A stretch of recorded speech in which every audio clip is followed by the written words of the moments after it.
So Art the Clown posted his phone number the other day, and it seems that when you call him, he gives you a series of beeps that people think is a secret message.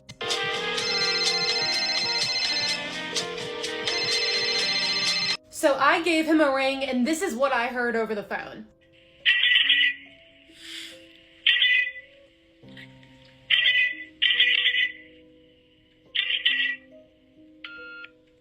And people seem to have figured out that this is a secret code and you can translate it in Morse code, and it's just saying help me, over and over again. He also Venmo'd me immediately after I called him. Thanks for the penny, Art. But it's interesting because different people are hearing different things when they call him, and they're translating it in Morse code, and it's meaning different things every time. I'm so excited for Terrifier 3. I'm super excited to see Art the Clown again. I cannot wait for his Santa slashing antics. I wonder what character could be trying to talk to us, asking us to help them. I am so excited for Terrifier 3. I cannot wait to see it in theaters. She was making her body more voluptuous to combat Mr. Incredible suspicion of being a cheater. So that's why, remember when she goes to save Mr. Incredible? Yeah. And she's looking in the mirror like that? It's because she's looking at her new body that she gave herself to get Mr. Incredible to stay with her. Remember when Mr. Incredible was sneaking out to be a superhero? Yeah. Because being a superhero was not allowed anymore. Mrs. Incredible was curious, like, why is he always going out? As kids watching this, I never bagged it. Remember she was in the room and she was like picking up the hair and stuff? She was like, whose hair is this? Off his suit. And she realized, yo, he's going out. Theory goes, Mrs. Incredible. The author behind the infamous Playground book has released a new story today, and it's wild. For those of you who might not remember Playground, it's basically a bunch of kids in saw trap-like situations, and they're trying to figure out how to get out. But his new story is called Benjamin, and it has a lot more visual elements than the other books have had before. The really cool thing about this book for the visual elements is they have QR codes every few chapters that you scan on your phone, and they show you a short, gruesome video about what's going on. The setting of this book has to deal with a city that is full of fear and corruption and crime, but you're following the story from the perspective of $100 bill. Benjamin. And you're basically seeing what happens to all of the different people who encounter this $100 bill. But again, this is a splatterpunk novel. It is not regular horror. It's very extreme, gory, over-the-top violence. Check the trigger warnings before you read. I have not read it yet. As I said, I just got it in the mail today. But Aaron did tell me that there is no essay in this book. So check the trigger warnings yourself, but he did tell me ahead of time that that is not in this novel. So you watched Longlegs, but you didn't quite get it. Let me help you. The movie centers entirely around the Book of Revelation, also known as the Book of the Apocalypse. And throughout the movie, Micah Monroe's character repeats a chapter of the book. The dragon stood on the shore of the sea, and I saw a beast coming out of the sea. It had 10 horns and 7 heads, with 10 crowns on its horns, and on each head a blasphemous name. The unholy trinity is made up of 3 main characters: the dragon, the beast of the sea, and the beast of the earth. This makes up a triangle, which we see Harker draw in the film, but also in the Book of Revelation, we learn that the devil's number is 666, which is why the birthday unalivings happen within 6 days of the kids' birthdays. The dragon, also known as the serpent, is Satan, and this is why we see flashes of snakes throughout the film. The beast of the sea is also known as the Antichrist, which is Longlegs. The beast of the earth is also known as the false prophet, which is Harker's mom. The Antichrist needed help from the false prophet to spread his message, which is what we see in the movie where Longlegs needed Ruth's help to spread the dolls, the message. In the Book of Revelation, it states that the false prophet is allowed to give breath to the image of the image of the beast being the dolls. And the quote continues to say, so that the image of the beast can even speak and might cause those who would not worship the image of the beast to be slain. This is why the dolls have the little silver ball in their head, because it holds parts of the Antichrist in them, and the dolls and the ball are able to speak to the families. And if they didn't worship the beast, then they'd be...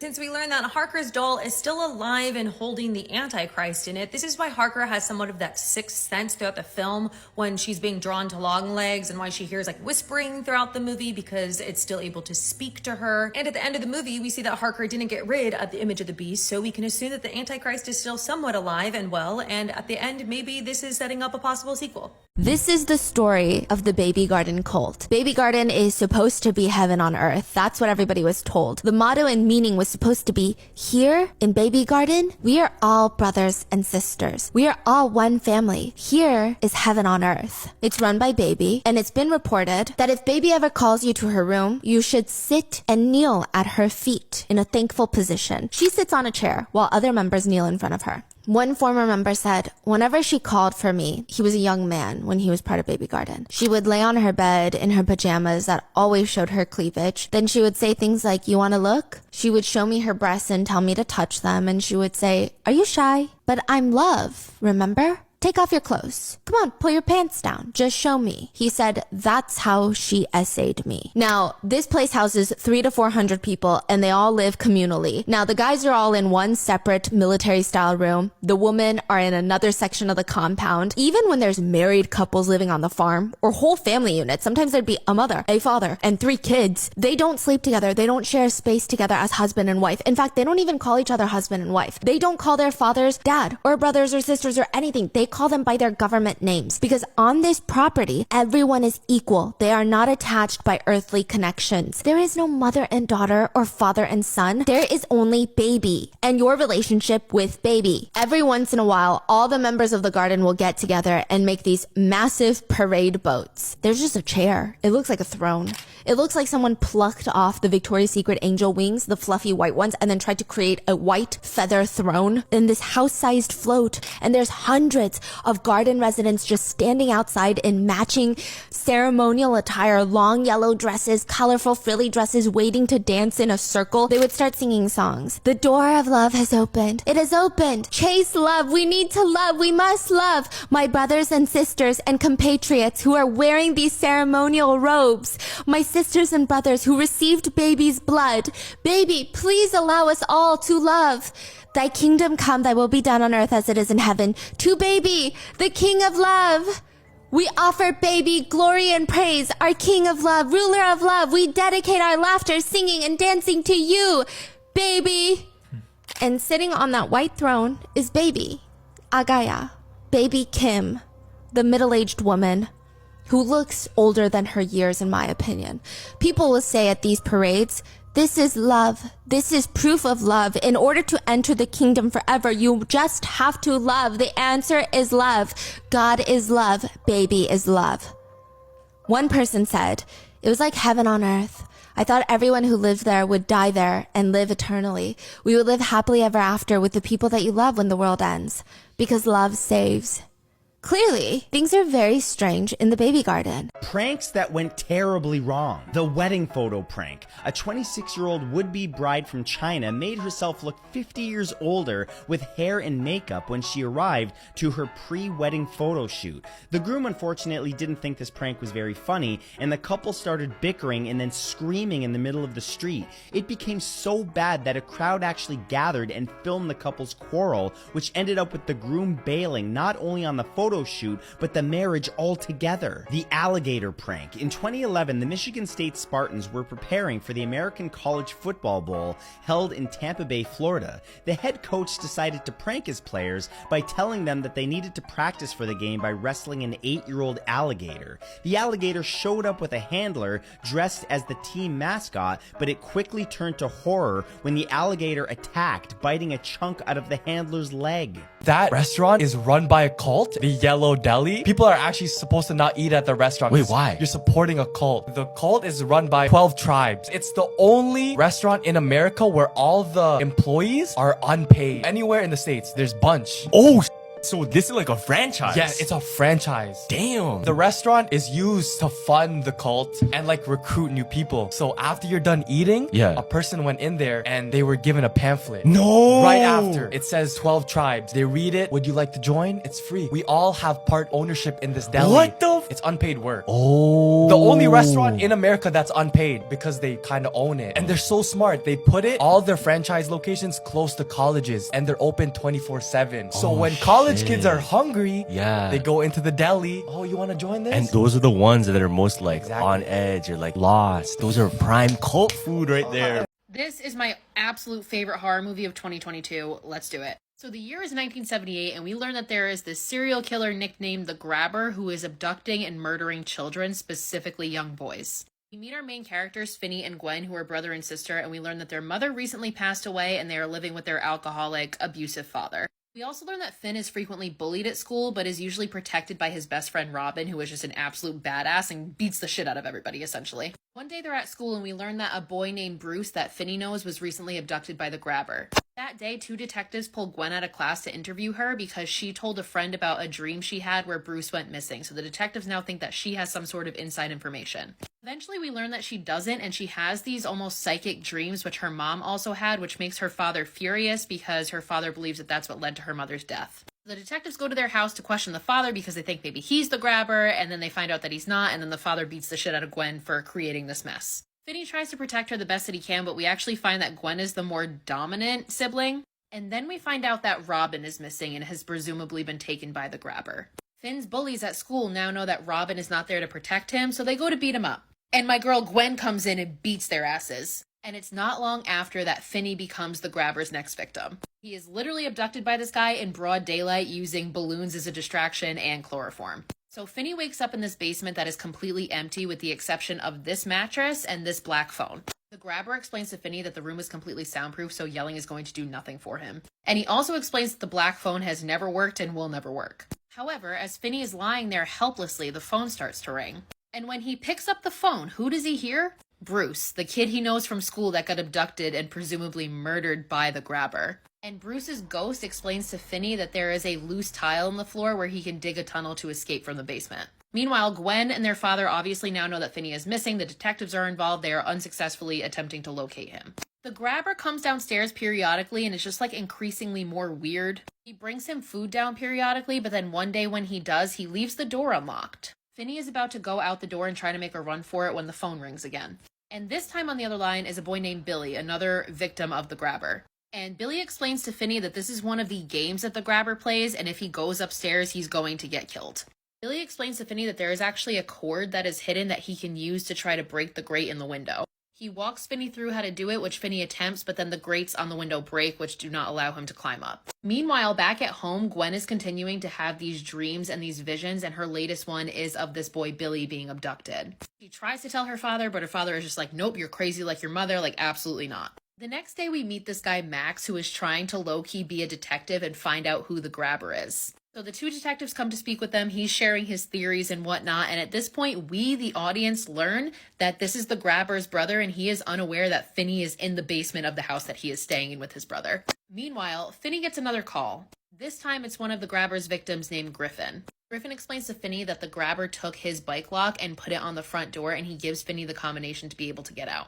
Finney sneaks upstairs while the grabber is asleep and in this really tense scene manages to get the combination and get out of the house, but the grabber is alerted by his dog who quickly tracks Finney down and brings him right back. So the attempt was unsuccessful. So at this point, it's very obvious that all of the grabber's previous victims are trying to use their knowledge to collectively help Finney to prevent him from having the same fate as they did.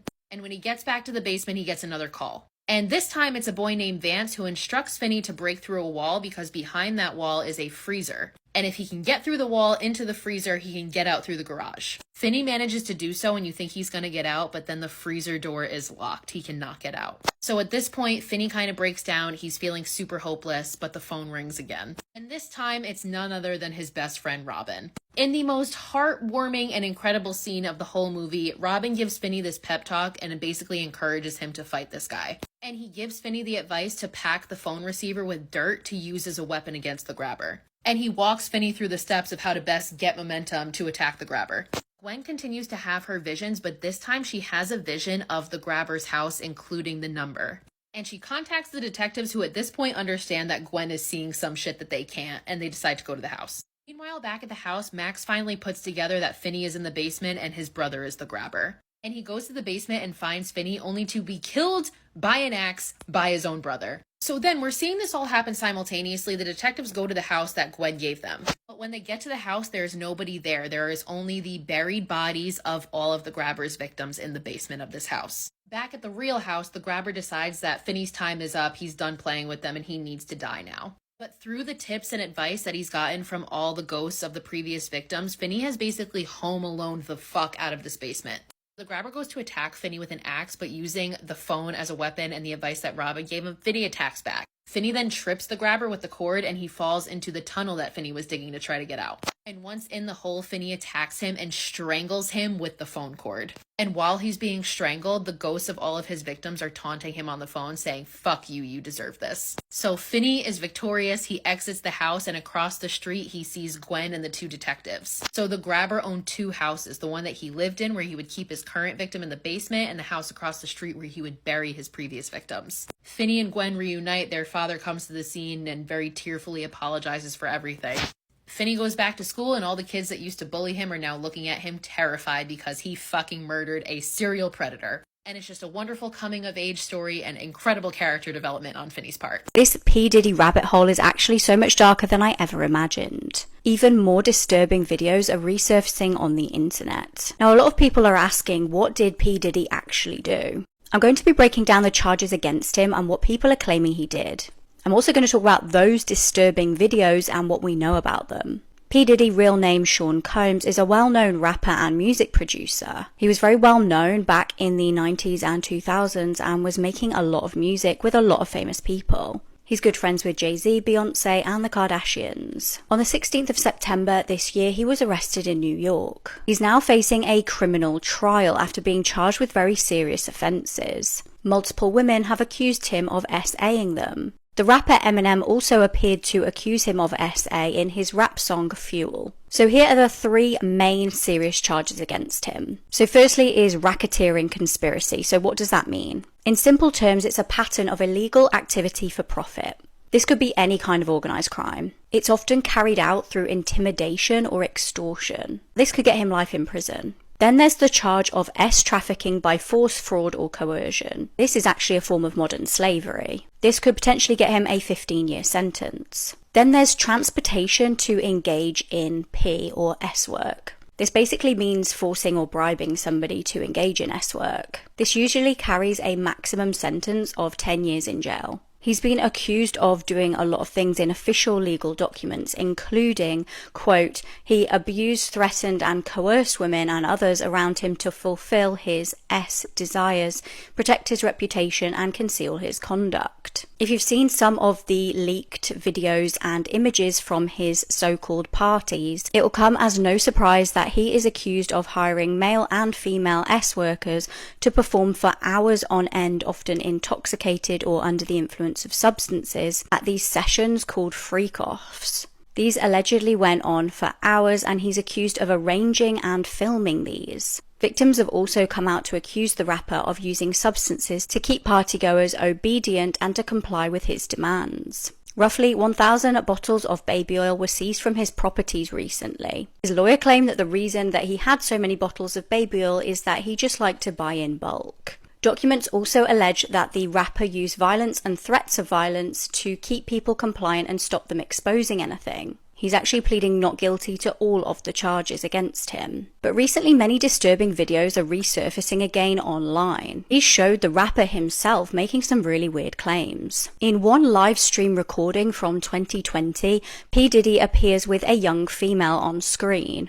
He tells everyone that he recently adopted her. On the stream, he tells the girl, seemingly named Ava, to tell the viewers how he adopted her. She states she was on the street and Papa Combs decided he would like to be a caring man, so then he saw me and decided to pick me up and said come inside and play with his kids. P. Diddy and other adults in the background can be seen laughing. The rapper then states, I know this is like borderline suspect, and then laughs and says, I adopted you like Madonna adopted kids. This may be just a funny skit that they're doing, but I feel like this is in very bad taste. P. Diddy never officially, legally adopted anyone called Ava. Regardless of the intentions behind this clip, it's very uncomfortable to watch. There's also a disturbing video circulating of him with a very young Justin Bieber. Justin was underage at the time, and P. Diddy states that he has custody of him for the evening. He says he can't disclose what the pair will be up to that night, but states that it would be every 15-year-old guy's dream. There's also another video with a much older Justin Bieber and P. Diddy greeting each other. Now, Justin appears quite subdued, and P. Diddy appears to ask him a question in which he shakes his head. Some people say they then believe that P. Diddy pats Justin down to see if he's wearing a wire. Amongst all this controversy, Beyonce, who is said to have been very close with P. Diddy at least for a period of time, has actually lost over 4 million followers on social media. This is said to be due to her perceived involvement in all of the stuff that's been going on with P. Diddy. So this mom explains that when her daughter was young and as soon as she started talking, she realized that she could see paranormal things. Little things would happen that would make her think that maybe she only had an imaginary friend, except for this one time. So the mom says that her brother passed away, but at the time she had no idea because it had just happened. And she was on her way to pick up her daughter from her grandmother's home. In order to go back home, they had to pass by her brother's house. And as they passed by, she noticed that her daughter was waving to like no one there, and she asked her like, who are you waving at? I didn't see anybody outside. And the daughter just tells her, oh, it was uncle. He told me to say goodbye. Mind you, the mom was like, what the fuck? Because at the moment, she did not know that her brother had passed away. Later that day, she finds out her brother, is dead, and she realizes that she thinks her daughter saw him. But that wasn't the end of it, because her brother actually had a daughter who passed away at a very young age. So anytime they would go over to her brother and sister-in-law's house, her daughter would be like, look at Lupita play, look at her, she looks so funny. And obviously there was nothing there, but she believed that she was playing with her brother's kid that passed away. Her daughter would sometimes grab the toys from the altar and start playing with it, until one day she said that Lupita was hitting her for playing with her toys. So out of the blue one day, the little girl and her mom are at home, and the little girl tells her mom, can you take me to my tia's house? I need to tell her something. And her mom's like, what are you gonna tell her? And she's like, I have to tell her, not you. So she's like very curious, but takes her to the house anyway. And when she steps foot in, her daughter tells her sister-in-law, her tia, Lupita says she won't hit me anymore and she'll let me play with her toys. But at that point they were concerned because that little girl would say that, Lupita would hit her. So they did end up letting her play with the toys, and Lupita didn't hit her, and again she was playing with Lupita, and of course they wouldn't see the little girl. Now, days had passed after the brother had passed away. The mom says that she's laying in bed, and at this point she had a second baby, so she's feeding the baby, and her daughter was next to her. And it was at that moment where the mom said that she had the door open, but everything in the house was dark because the lights were off. And she clearly sees like a little silhouette of a girl standing by the door. She didn't even have time to think, because at that very moment her daughter screamed at the top of her lungs and for whatever reason followed the shadow into the darkness. The mom was there like didn't know what to do, so she ends up just going with her baby to grab her daughter and bring her back to the bedroom, and she closes the door. And she asked her daughter, what did you do? Where did you go? And that was when her daughter told her, oh, Lupita just said bye to me. I'm never gonna see her again. And that is exactly what happened, because she does not recall her daughter playing with Lupita again or even mention her name. She believes that when her brother passed, he might have come back for his daughter to take her with him. Now, she says that her daughter is grown up and remembers none of it. She doesn't remember talking to Lupita or seeing like her uncle saying goodbye or anything like that. I know a lot of people think that kids can see things like this, so maybe that's what it is, but what do you guys think? Here are 5 horror movies that you can watch tonight on Hulu that you probably haven't seen. If you like horror movies, don't forget to follow. And first up is Run. This is about this sickly teenage girl who begins to suspect that her mom is keeping secrets about her actual health status. It's very reminiscent and probably inspired by the Gypsy Rose Blanchard case. It's so incredibly tense at times though, and Sarah Paulson is in it and she's amazing. Censor is about this woman named Enid who works as a film censor person, so she watches horrific and disturbing movies like all day long, but one day she's assigned to a film that begins to bring up these old memories about a deeply traumatizing event that has to do with her missing sister. It's so wild. This is such an underrated gem. Appendage is about this girl, Hannah, who's really at the worst point in her life. She feels like she's failing, she's spiraling. All these horrible inner thoughts end up turning into this like monstrous appendage creature, and then it like threatens her life. It's very reminiscent to Malignant, but it's fun and it has some really good body horror. I'm Just Fucking With You is about these siblings who are attending a family wedding and they stay at this secluded motel, and the guy who runs it is so unhinged and insane, and they keep having to endure these terrifying, horrific practical jokes from him.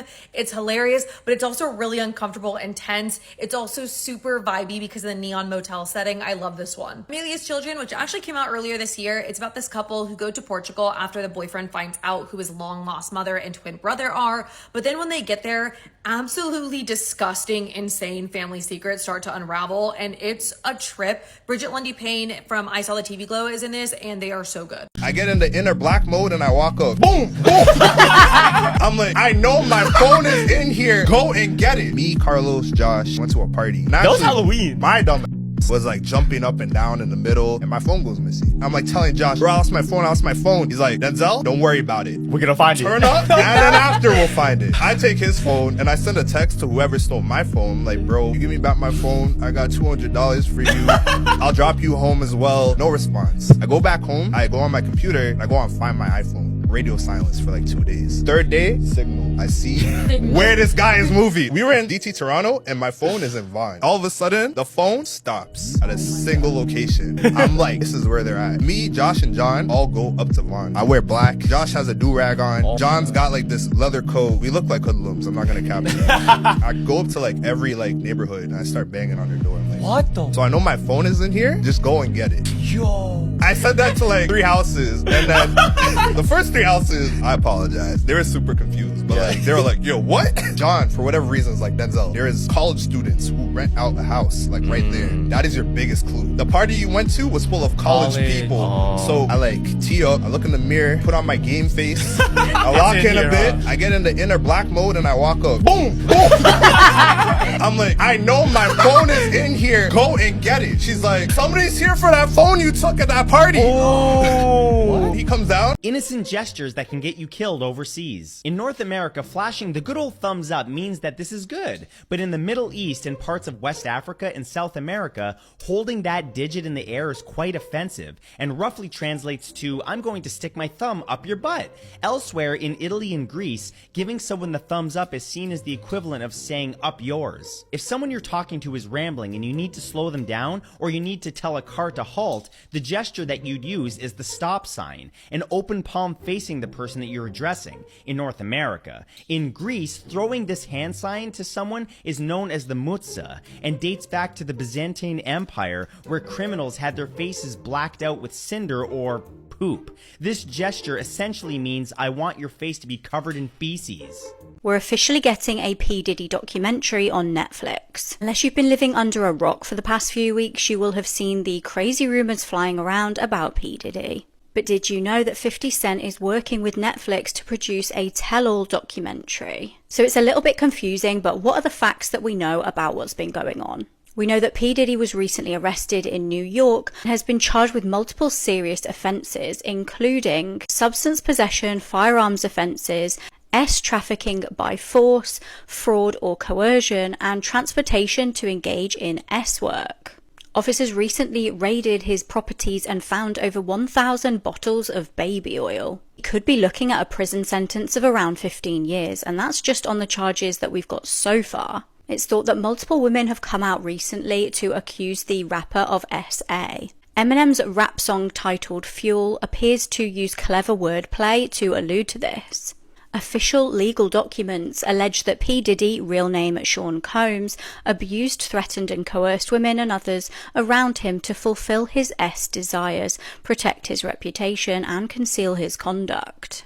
It's believed this may have started back in 2008. There are also super disturbing videos circulating online, like this one where he stood with 15-year-old Justin Bieber. He states that he could not disclose what the pair were up to, but he said that it was every 15-year-old's dream. He's accused of using his status as a wealthy, well-known musician to create, quote, a criminal enterprise whose members and associates engaged in trafficking, forced labor, kidnapping, arson, bribery, and obstruction of justice. Did you hear about Africa splitting into 2 continents? What? This is crazy. So I looked into it a little more this morning, and it's been happening for a good minute. Okay. But it's like this past year, it's starting in Kenya, but just like overnight, it's a couple kilometers long. Just this valley just went massive crater. How deep is it? It's like a physical one, not like a topographical one. No, well, that would be, both of those would be I physical. meant like a mapographical. What? You know, like a mapographical. It looks like something straight out of like a Dwayne The Rock Johnson like catastrophe movie. Okay. Where literally the earth is split open. It's like 60 feet wide. Right now it's like 50 feet deep. Wow. And they're saying that a new ocean is going to form into it. I did hear about something like that. But it's wow. They're saying Africa, it's literally this part of Africa is going to like just split off. That's crazy. Like how they say Florida's going to? Do they say that? Florida's going to sink. Yeah, I think Florida's kind of like go. Venice. Hold your breath. Physically going to split into 2 continents. I thought you were saying like... Emotionally, it's going to split. Shut up. Art the Clown's first appearance. Let's do it. All Hallows Eve is about this babysitter named Sarah, yes, who is played by the same woman who plays the talk show host in the opening of Terrifier. And she is babysitting these two siblings, Tia and Timmy, on Halloween night. As they're going through their candy, Timmy sees that in his bag he has this VHS tape. At first, Sarah refuses to let them watch it, but they beg her, and eventually she reluctantly agrees. So they start to watch this VHS tape, and this is where the movie becomes an anthology. The first segment we see, we meet this girl named Casey, and she is waiting in this train or bus station. And she's approached by none other than Art the Clown. This was his first appearance. They didn't really get him right yet, okay? We know how Art the Clown operates, so of course he ends up kidnapping Casey. Casey wakes up to find herself chained in this underground room alongside these other two women named Kristen and Sarah. They say that there was a third girl here, but she got dragged away by her chains. And shortly after saying that, Sarah gets dragged away by her chains. So Casey convinces Kristen to follow and see where these chains lead. They get to the end and Casey tries to break out of her chains, but as she's doing that, Kristen is offed by this humanoid looking creature. This humanoid attacks Casey, but accidentally frees her from her chains when he swings a cleaver at her and misses. So she makes a run for it, but she doesn't make it very far, because she is captured and tied down by this group of hooded figures. This is where it gets weird. Casey looks up and sees that there is a pregnant woman also chained up. The group proceeds to cut and take the baby out of her. Casey is then essayed by the leader of this group, who looks like this and turns out to be Satan. And that segment ends. So after this, Sarah's like, fuck this, get to bed, we're done here. So she puts them to bed but proceeds to watch the rest of the tape herself. The second segment is about this girl named Caroline, and she and her husband just moved into this new house. Her husband, John, is at work, and it's nighttime and she's unpacking. However, while she's doing this, she looks outside and sees this bright object come out of the sky and crash, and all of the power goes out. She starts to hear noises and think that somebody's in the house, so she runs out to her car, but it won't start. She tries to call her husband, but the call gets cut off. So everything is malfunctioning. So she starts to search the house, and that's when she runs into this fucking thing. And this alien is stalking her around the house. A struggle ensues, but she manages to kind of stun the thing and then runs into this little room and hides. While she's under there, her fucking phone rings, which gives away her location, and the alien finds her. The alien takes her and drags her off into the fucking abyss. As he does that, she pulls on this sheet which is covering this painting, which she had mentioned to a friend earlier is this painting that John drew that scares her. And it's revealed that it is a painting of Art the Clown, and this segment ends. The third and final segment is about this woman. We never get her name, but she's driving down this dark road at night and she pulls over at a gas station. And when she gets there, she sees the station attendant yelling at somebody. And it turns out he's yelling at Art the Clown for shitting all over the bathroom, which we saw in Terrifier. So Art ends up leaving, and the gas station attendant fills her car, and as he's giving her directions, she hears something coming from inside the gas station. The attendant goes in to investigate, and when he doesn't come back for a little bit, she goes in. And sure enough, she finds that Art the Clown has completely hacked him to pieces with a hacksaw.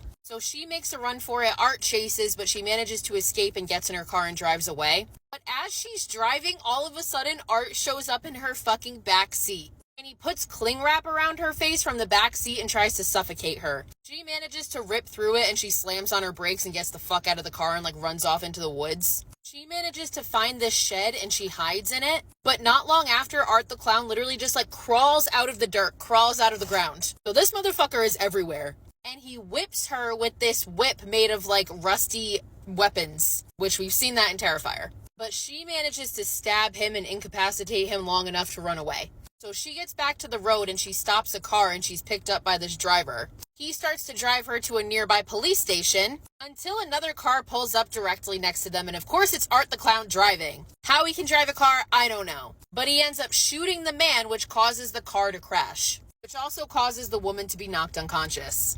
Sometime later, she wakes up to find herself strapped to this operating table, and all of her limbs and her breasts have been removed. And in her skin is carved these obscenities. And Art the Clown just stands over her horrified self and laughs, and the segment ends. So Sarah at this point turns the TV off. She's like, fuck this is too disturbing. And then she hears the phone ring. When she goes to answer the phone, it's the voice of the woman from the third segment making the 911 call that she tried to make. And then the TV turns on by itself. When Sarah approaches it, she sees that it's this dark basement room. And Art the Clown comes out from behind a pole and starts to approach the screen. And then starts banging on the TV screen, from the inside. And then it switches and Sarah sees herself in the living room as she is right now. And behind her, Art the Clown approaches, but when she turns around, he's not there. So she's panicking, obviously, and she takes the VHS out and she slams it and she smashes it to pieces.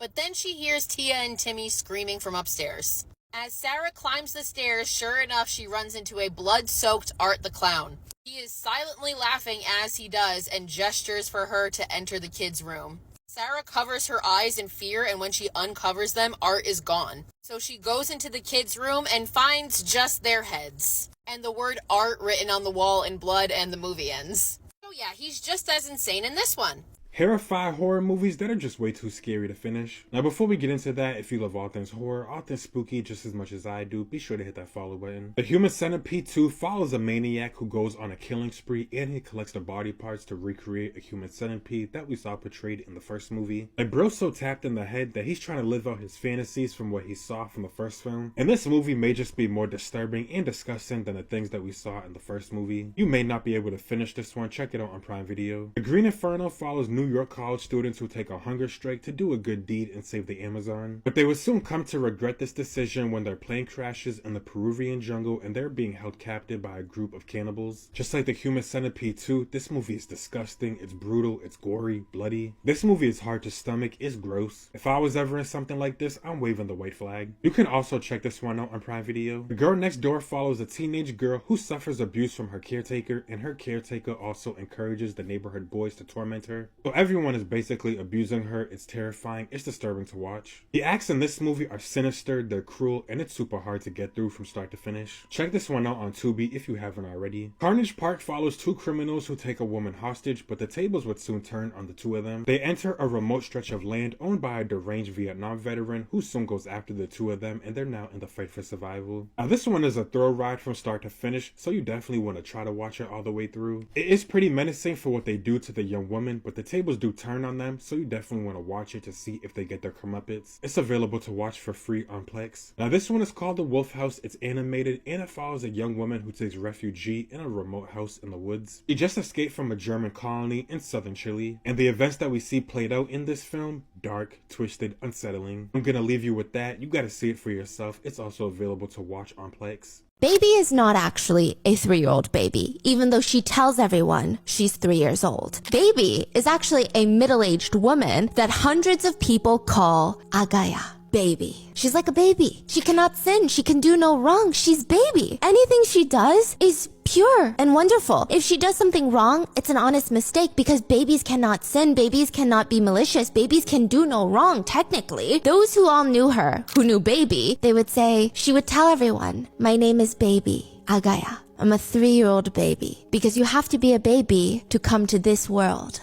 She would go around dancing in these frilly gowns. They look like really intense wedding cakes, but they're dresses, like a tiered cake, sometimes 3-4 tiers, ballroom style gowns with these elaborate gloves. It's a spectacle of a dress. And Baby dances with a group of 300 to 400 people who fall to Baby's feet, calling her the precious baby who's gonna save them all. And then at night, like clockwork, almost every single night, it is said that she has a line of these young, healthy men standing outside her door, the same ones that were dancing with her earlier that day, waiting in line in front of her bedroom door at night to be able to have the chance, the opportunity to spend time with Baby. They desperately want to be allowed in so that they can see her in those thin, sheer pajamas that always show off her cleavage, and the chance to place their mouths on her chest is all they want. That's all they want. And they all wait for the spot to be chosen by her. One of the people who lived in the same house said, whenever guys went in there, into Baby's room, they would start grunting and making these weird noises. So I figured that they were all doing it,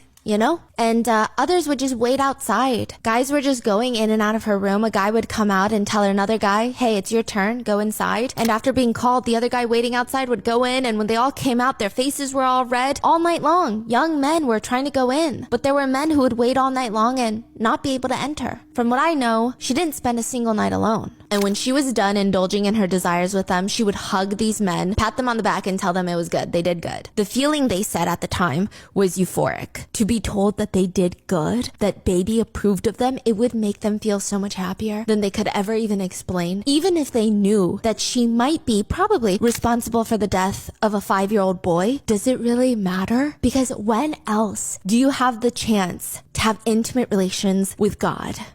Because she is Baby. She is God. She can do no wrong. She is love. Creepy facts that will disturb you. A sloth's long nails aren't actually nails, they're bones that protrude from their skin and are wrapped in a layer of keratin. If you found yourself in space without a spacesuit, the first thing that would kill you is a lack of oxygen.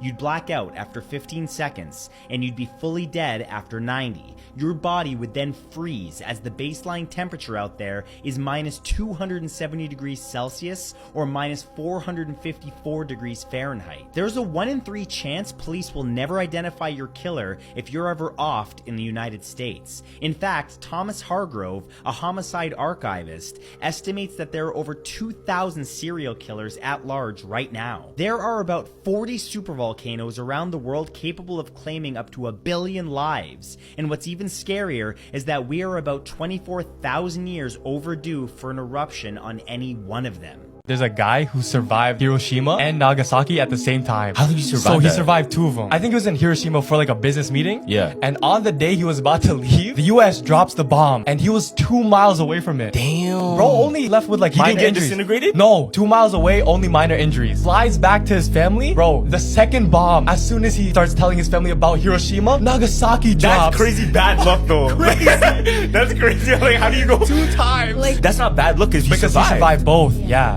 Nagasaki, he no injuries at all. Hiroshima, only minor. Okay, You know what I so mean? did he end up any other way or Yeah, what? stomach cancer, which sucks because he survived the craziest, but obviously, like, How that long sucked. after? Like 93, he Oh. crazy oh, so though. that's not bad at all. Do you think there's such thing as chases you if you miss it? The Korean Junko case. The best way to drink soju is on the floor. I mean, there's just something about it that usually hits better. You get all of your friends in a circle. You get bottles of soju, which is hard liquor. You get cup ramen, snacks, and you sit in this circle on the floor playing drinking games. In South Korea, a mix of high school girls and college-aged boys, yes, very alarming, are sitting in the motel room on the floor drinking soju. At first glance, if you were to just peek inside this room, it looks like they're playing drinking games. And maybe that's why one of the girls is more drunk than the others. That is not the case here. The energy in this motel room is not normal. The group of 7, there's 7 of them, they're joking around. They're having fun. They're engaged. And then one of them, the 8th one, the very drunk girl, Yuna, she's kind of sitting off to the side, crouched down with her hair in her face. It looks like she's being forced to be there. Like she just wants to go lay down, but for some reason they're not letting her, or for some reason she can't leave. Nobody is even engaging with her. But every once in a while, they'll grab an empty cold noodle bowl, a naengmyeon bowl, fill it to the brim. These are big bowls. Think of like a pasta dish. They'll fill it to the brim with alcohol. About 2 bottles of soju. They put it on the floor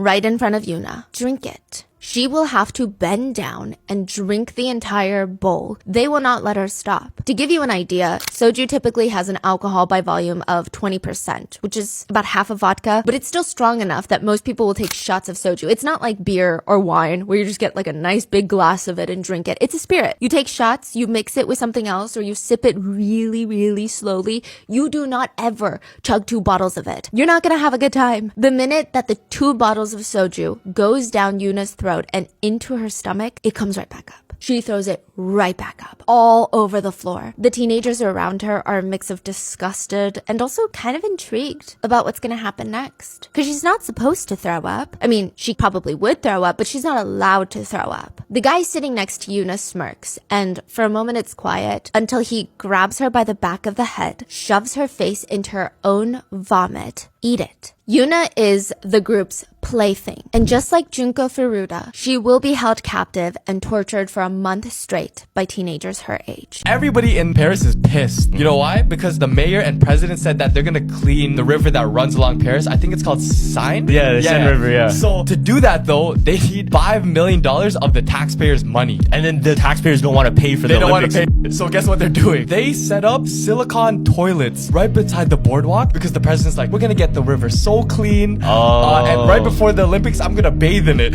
So everybody set up and there's a hashtag that, yo, go in the Seine River right now. Yo, I'm telling you, France, they know how to protest, bro. Man, they do it. S-tier protest, man. Somebody created an app, right? So if you're not in Paris, to show you all the rivers connecting, so it'll tell you if you take a poo right here on this time, it'll connect and it'll flow to the Seine River. Bro, ew. I'm telling you, they do it proper there. Man's on this side is not locked in because in China they're dropping new updates and the Paris people are in the river. Like, mans are not locked. I really wish there was a world